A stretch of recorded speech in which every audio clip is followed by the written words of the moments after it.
નમસ્કાર વિદ્યાર્થી મિત્રો, સ્વાગત છે તમારું તમારી પોતાની યુટ્યુબ ચેનલ માય ક્લાસમાં. આજે આપણે ભણીશું ધોરણ 6 વિષય વિજ્ઞાન કુતૂહલ કાલાસ્વાધ્યાય પોથીમાં પાર્ટ સેમ 1માં પાર્ટ 1 વિજ્ઞાનની અદ્ભુત દુનિયા. ચાલો વિદ્યાર્થી મિત્રો, પહેલો પ્રશ્ન ચાલુ કરીશું. પહેલો પ્રશ્નમાં છે સાચો વિકલ્પ શોધી તેનો ક્રમ અક્ષર સામે આપેલા ચોરસમાં લખો. પહેલું છે વિજ્ઞાનને નીચેનામાંથી કોની સાથે સરખાવાય છે? તો લખો મજાની શોધયાત્રા, એ ઓપ્શન. પછી બીજું લખો વિજ્ઞાન વિશે નીચેનામાંથી કઈ બાબત સૌથી વધુ મજાની છે? તો લખો સી, તે દરેક જગ્યાએ સર્વત્ર છે. પછી સારી રીતે વિજ્ઞાન શીખવા માટેની પહેલી સૌથી મહત્વની બાબત કઈ છે? તો એમાં લખો બી, જિજ્ઞાસુ રહેવું. પછી કયો એકમાત્ર ગ્રહ છે જ્યાં સજીવોનું અસ્તિત્વ છે? તો લખો એ, પૃથ્વી. પાંચમું, વિજ્ઞાન શીખવાથી કઈ ક્ષમતાનો વિકાસ થાય છે? તો લખો એ અને બી બંનેમાં આવશે, સી ઓપ્શન.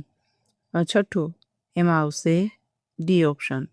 સાતમામાં આવશે એ ઓપ્શન. ચાલો વિદ્યાર્થી મિત્રો, હવે છે પ્રશ્ન નંબર 2, ખાલી જગ્યા પૂરો.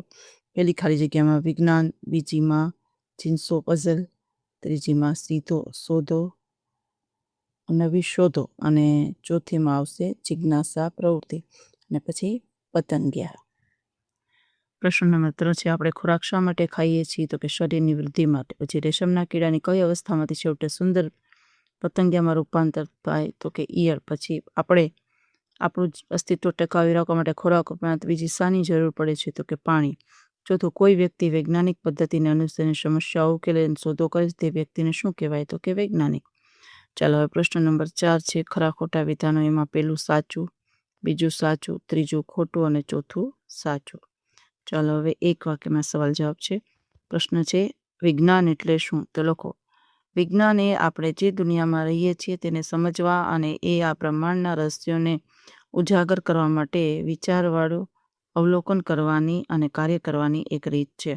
બીજું, પૃથ્વીને શા માટે ખાસ ગ્રહ કહેવામાં આવે છે? તો લખો પૃથ્વી જ એકમાત્ર ગ્રહ છે જ્યાં વાતાવરણ છે અને સજીવનું અસ્તિત્વ છે, તેથી તેને ખાસ ગ્રહ કહે છે. ત્રીજું, આકાશમાં દેખાતા પ્રકાશિત પદાર્થોની યાદી બનાવો. તો લખો દિવસ દરમિયાન સૂર્ય અને રાત્રે ચંદ્ર અને લાખો તારાઓ.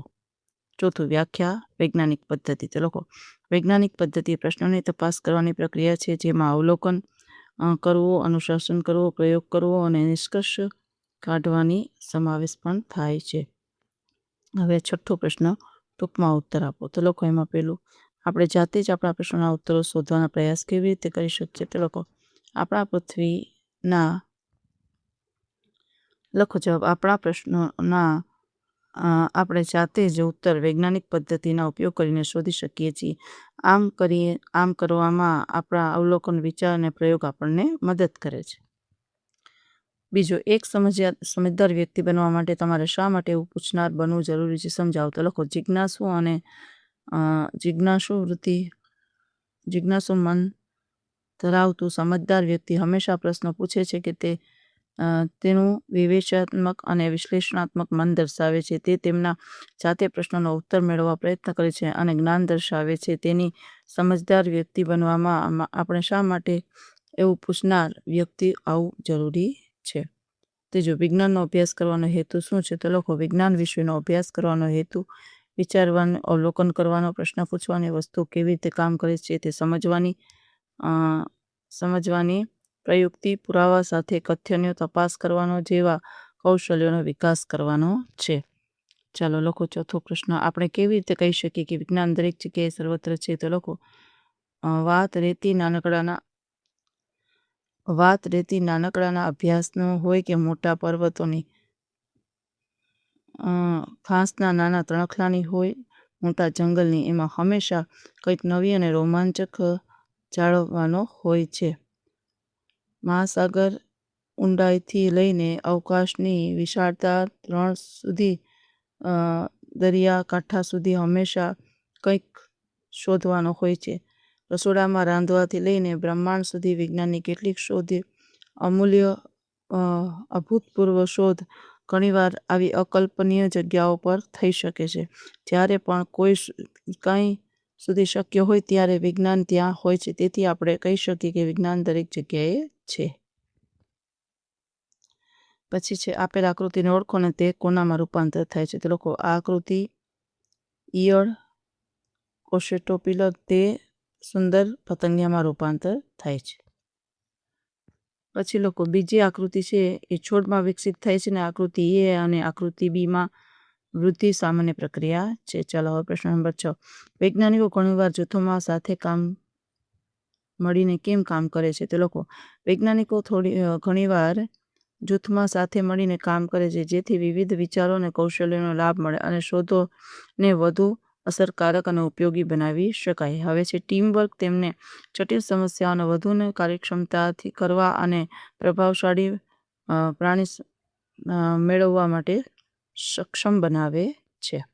ચલો હવે પ્રશ્ન નંબર 7. વૈજ્ઞાનિક કારણ આપો. તો લોકો વિજ્ઞાન એક વિશાળ અંતહીન જિગ્સો પઝલ છે. તો લોકો વિજ્ઞાન તથ્યો શોધવા અને નવી શોધો માટેના માર્ગ શોધવા માટે પ્રયોગો કરવા માટે સંબંધિત છે. દરેક નવી શોધ આ પઝલની નવી ટુકડો જોડે છે. આપણે શું શોધી શકીએ તેની કોઈ સીમા નથી, કારણ કે જ્ઞાનનો દરેક નવો ટુકડો નવા પ્રશ્નો અને નવી શોધો તરફ દોરી જાય છે. ક્યારેક આપણને ખ્યાલ આવે છે કે આ પઝલનો કોઈ એક ટુકડો ખોટી જગ્યાએ છે મુકાઈ ગયો હતો. ચાલો પ્રશ્ન નંબર 5. વિજ્ઞાનનું મહત્વ સમજાવો. મુદ્દાસર ઉત્તર છે. વિદ્યાર્થી મિત્રો લખો. વસ્તુઓ કેવી રીતે કામ કરે છે, શા માટે તો થાય છે, અને આ જ્ઞાન આપણા જીવન કેવી રીતે સુધારી શકે તે સમજવા માટે, બ્રહ્માંડના રહસ્યો ઉજાગર કરવા માટે, વિચાર પ્રેરિત રહસ્યો દ્વારા આપણે આપણા માટે ઉપયોગી વસ્તુઓ શોધી શકીએ છીએ. પાણીની વિવિધ અવસ્થાઓ જેમ કે પ્રવાહી, ઘન અને વાયુને ધ્યાનમાં રાખી આપણે બાષ્પીભવન, વાદળ નિર્માણ અને વરસાદની સમજ મેળવી શકીએ. તે માટે આપણે વિચારની અને સમસ્યાઓ ઉકેલવી કઈ ક્ષમતા વધારવા માટે, સૂર્યપ્રકાશ, ચંદ્રપ્રકાશ, વૃદ્ધિ, ફૂલ ખીલવું, આકાશગંગા, ખોરાક રાંધવા વગેરે વિશે વૈજ્ઞાનિક અભિગમ સાથે ભણવા માટે. આમ વિજ્ઞાન માત્ર જિજ્ઞાસા સંતોષવા પૂરતું માટે ઉપયોગી છે. ચાલો હવે પ્રવૃત્તિ વિદ્યાર્થી મિત્રો લખી શકો છો. વિજ્ઞાન માત્ર તથ્ય અને યાદ રાખવા તથા પ્રયોગો કરવા પછી નથી. વિજ્ઞાન એટલે એવી પ્રક્રિયાના ક્રમિક સોપાનોને અનુસરવું કે જે આપણને આપણા પ્રશ્નોના ઉત્તર શોધવામાં મદદરૂપ થાય છે. સોપાનોની યાદીમાં પહેલું, આપણને જે બાબત રસપ્રદ લાગે અથવા આપણે સમજી શકતા નથી તેવી કોઈ બાબત કરી શકીએ. બીજું, આ અવલોકન આપણને આશ્ચર્યચકિત કરે છે અને અનેક આપણને તથા તેના વિશે પ્રશ્નો છે અદ્ભુત છે. ત્યારબાદ આપણે તે પ્રશ્નનો ઉતારું અનુમાન કરીએ છીએ. આપણે પ્રયોગો અપનાવવા દ્વારા અનુભવ નથી. પછી આપણે ખરેખર પ્રશ્નોને નક્કી કરવા આપણે જે પ્રયાસ કરીએ છીએ તે. ચાલો વિદ્યાર્થી મિત્રો, આજના વિડીયો લેક્ચરમાં આટલું જ છે. તમને વિડીયો ગમે તો લાઈક કરશો, તમારા મિત્રો સાથે શેર કરશો, મારી ચેનલને સબસ્ક્રાઈબ પણ કરશો. આવજો.